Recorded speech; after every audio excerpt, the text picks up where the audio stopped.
Salut à tous et bienvenue chez les Assoiffés de Ciné.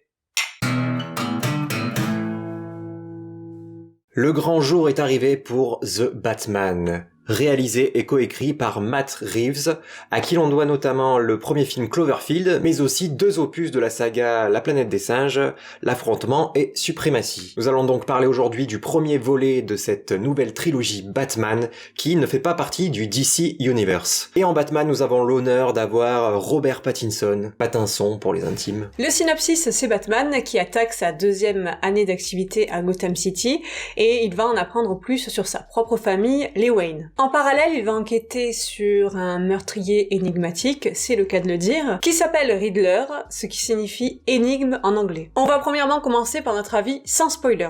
Et on vous préviendra bien sûr après, quand il y aura des spoilers. Qu'as-tu pensé du film globalement ? C'était bien, même si c'était un petit peu long, on n'est pas loin d'un film de 3 heures. Ça aurait pu être un peu plus court, mais j'ai vraiment aimé ce premier opus, qui est un film sombre, un film noir. Les acteurs sont plutôt bons, le film, la photographie est magnifique, avec ces lumières toujours dans des teintes orangées, en mode coucher de soleil, parce que le soleil se couche beaucoup à Gotham. Hello, darkness, my old friend. Oui, un très beau travail de lumière, parce que ça va souligner le début et la fin du travail de Batman, qui est quelqu'un qui agit la nuit. Et le directeur de la photo a d'ailleurs travaillé sur d'autres films à l'esthétique travaillée, comme Lion, Star Wars Rogue One, Marie-Madeleine, ou encore plus récemment Dune.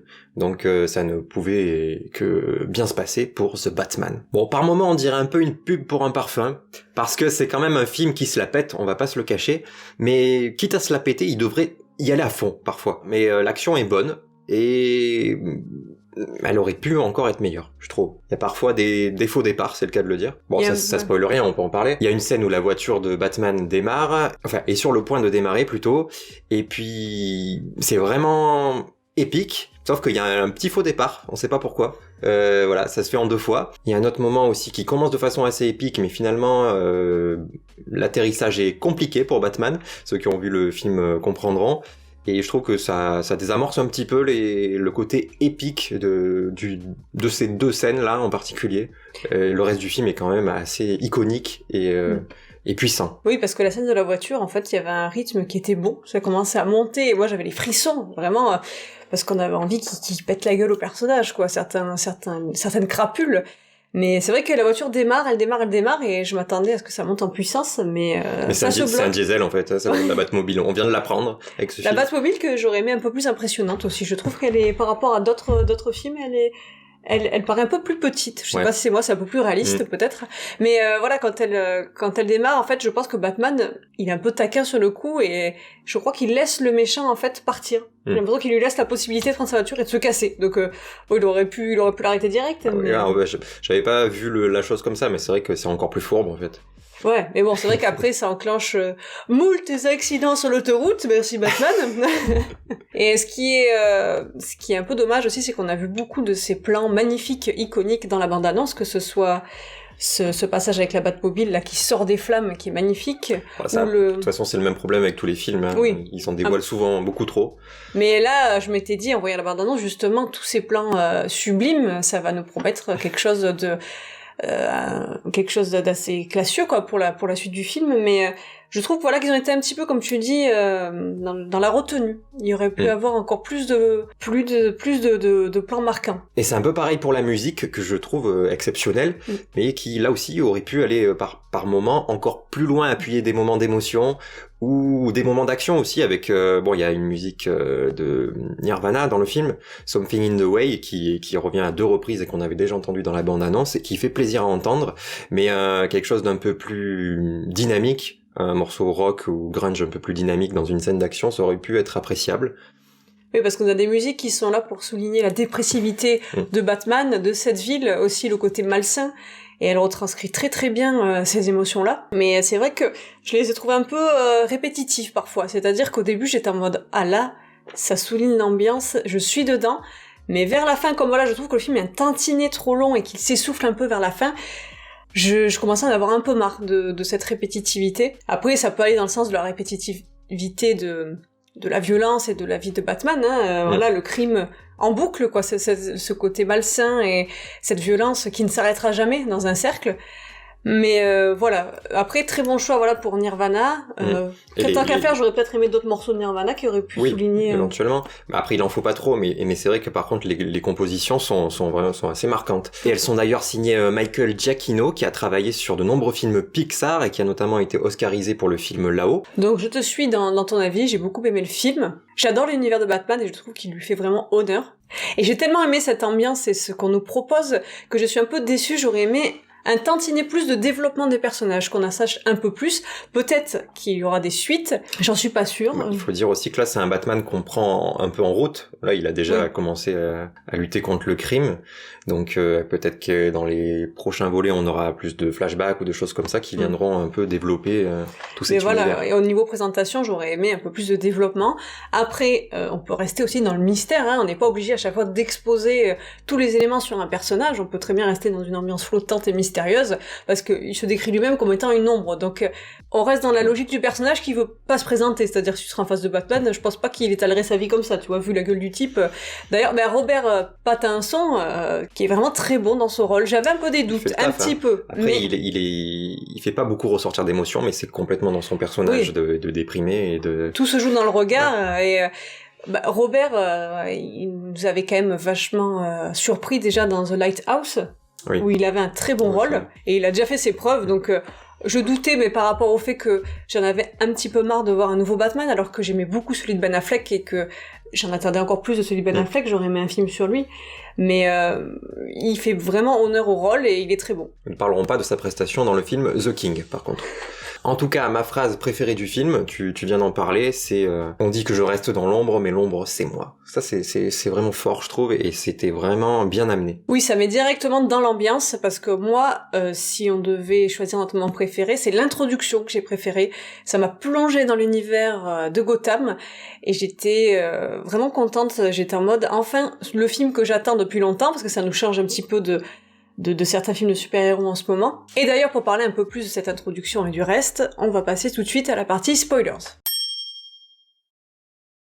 Comme je le disais, j'ai adoré l'introduction, on est plongé dans cet univers noir, violent, dégoulinant, voilà, de pluie, de froideur, de ténèbres. Et de puberté aussi. Et d'adolescents en crise. On ressent la menace constante. Et ce Batman qui en devient effrayant, on ne sait plus trop où est la limite entre le bien et le mal, entre le héros et le méchant, et le Bat-Signal comme une épée de Damoclès au-dessus de tous les personnages de Gotham, qui est là pour dire, si vous faites un truc de travers, je suis là pour vous botter le cul. Et les bandits qui ont peur des ombres, ils sont tous là à regarder à chaque fois dans l'ombre qu'il n'y ait pas Batman qui surgisse, ça fait un peu écho à cette peur... de l'enfant, du monstre caché dans le coin de sa chambre quand il va s'endormir. Et Batman, en fait, est omniscient. Il est toujours là et il dit justement voilà que la peur est un outil et qu'il l'utilise pour être là où il ne peut pas être parce qu'il peut pas être partout. Bande de bandits! Ça change du Batman qui nous sortait des bandes de criminels. J'ai beaucoup aimé ce Batman. Il est déprimé, seul, froid, en quête d'identité. Il est un petit peu émo quelque part. C'est pour ça que j'ai beaucoup aimé. J'ai eu ma période gothique et émo. Je me suis identifiée, quoi. Il n'a clairement personne dans sa vie, parce que même Alfred, au début, il y a beaucoup de tensions entre eux et de distance, qui va justement, petit à petit dans le film, se rapprocher, quoi, grâce à un événement violent qui va lui montrer qu'Alfred est là pour lui, un peu comme un père de substitution. Ils n'ont pas osé faire mourir Alfred, forcément. Je sais pas s'il y a des libertés qui sont prises, sûrement par rapport aux comics, parce qu'on ne lit pas les comics. Non, mais après... qu'il les fait mourir ou pas, ça aurait été bien dramatique de le faire mourir, mais après, vraiment, Batman aurait été tout seul, et on n'avait pas trop vu Alfred, donc ça serait bien de le développer un peu dommage, plus, quoi, oui. Là, au moins, la scène à l'hôpital était quand même assez forte, quoi. Non, mais c'est vrai qu'il y a des gens qui meurent dans le film, mais c'est essentiellement les méchants qui meurent. Donc c'est en ce sens-là que je dis ça, c'est qu'il y a peut-être un léger manque d'enjeu dramatique à ce niveau-là. Peut-être qu'il aurait fallu faire mourir quelqu'un de pas méchant. On parlait justement du père de substitution qu'Alfred représente, et dans le film, il va y avoir un peu ce questionnement du père, le père réel, le père imaginaire, et il va y avoir quelques pensées psychanalytiques comme ça, à droite à gauche, que j'ai beaucoup aimé. Par exemple, il y a la réplique « Vous n'êtes plus un enfant ». qui est dite à Batman, parce que Batman, il est vraiment resté coincé dans cette optique d'enfant depuis qu'il a perdu ses parents. Il a du mal à avancer, à grandir. En même temps, Alfred lui propose de manger des myrtilles à son petit-déj. Excuse-moi. c'est pas ça qui va l'aider. Des chocs à pic, monsieur Wayne. J'ai beaucoup aimé la scène où Bruce va réouvrir la chambre de ses parents qu'il avait scellée pour ne plus y avoir accès psychiquement. Ça symbolise le fait qu'il retrouve le père réel, celui qu'il avait renié, un peu refoulé, et qui va se retrouver en face de tous ses défauts, tous ses péchés. Au niveau du scénario, c'est essentiellement un film policier, avec des histoires de mafieux. Moi, c'est pas ce que je préfère dans l'univers de Batman. Heureusement, il n'y a pas que ça. Il y a aussi la dualité avec l'homme mystère. Cet homme mystère, il fait sens parce que justement, la vie de Batman reste une énigme, une quête identitaire, une quête de réponse. Et quoi de mieux pour ça que des énigmes qui vont donner sur des réponses, en fait. Et il y a pas mal d'influences dans ce film, je trouve, d'autres œuvres cinématographiques, comme Saw, déjà avec les pièges de l'homme mystère qui sont très malsaines. Ouais. Très malsaines et en mode on va faire payer la personne pour ses péchés, pour ses crimes, un peu ce qu'on retrouvait dans Saw. Et il y a aussi un petit côté Seven, que ce soit dans l'ambiance, tous les flics, le fait de manipuler avec les péchés aussi. Paul Dano apporte beaucoup au personnage et personnellement j'ai adoré sa petite chansonnette Ave Maria. Je fais la même chose sous la douche.